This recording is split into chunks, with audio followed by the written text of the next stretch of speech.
It's an original Fiat 600 body, Yep.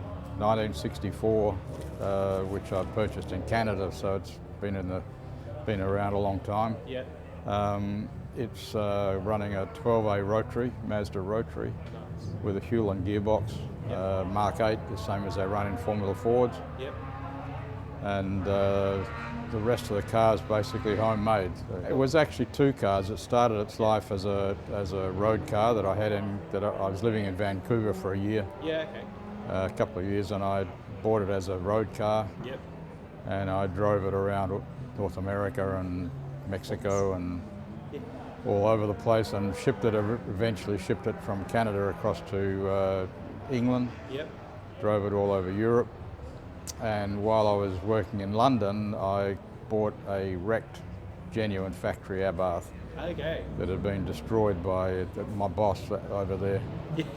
And I took all the mechanicals out of the damaged one and put them into my road car and Yep. turned it into a race car and shipped it back to Perth in 1970.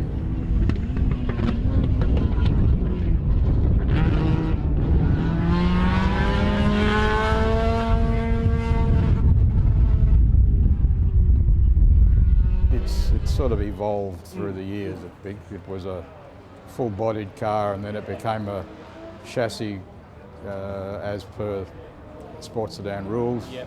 Yep. car, and it's just evolved through the years.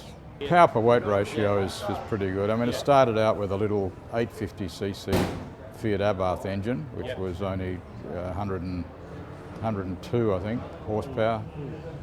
I replaced that in 73, 74 with a Toyota Corolla Formula 3 engine, Yep.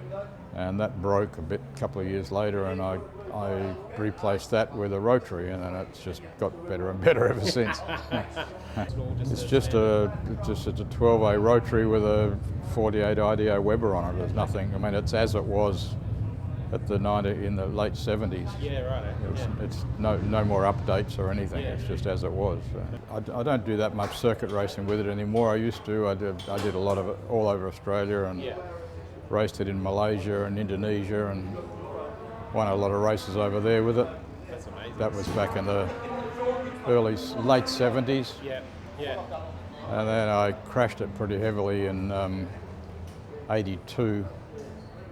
And then I started building RX-7 sports sedans, and this got shelved, and then 10 years ago I resurrected this, and I've just been using it for hill climbs and that sort of thing. Actually, I raced it here a lot in Adelaide International in the early years, and I won the Twin State Sports Sedan Challenge we had with it. Yeah. And after that it went to Rothmans actually sponsored us in Malaysia, funnily enough, and we took it up there, and I won a couple of big races there, and I won a big race in Indonesia. It was called the Jackie Stewart race, and there was a lot of big cars there, and I managed to get through it, and Jackie Stewart was there and presented me with the trophy, so that was probably the big, that was the standout probably. Yeah. In the early years I had a partner, George Stacey, who did a lot of the suspension work on it, but most of the car was just people around me helped, and we put it together, and the last 10 years it's just been me. As you get older, the help runs out.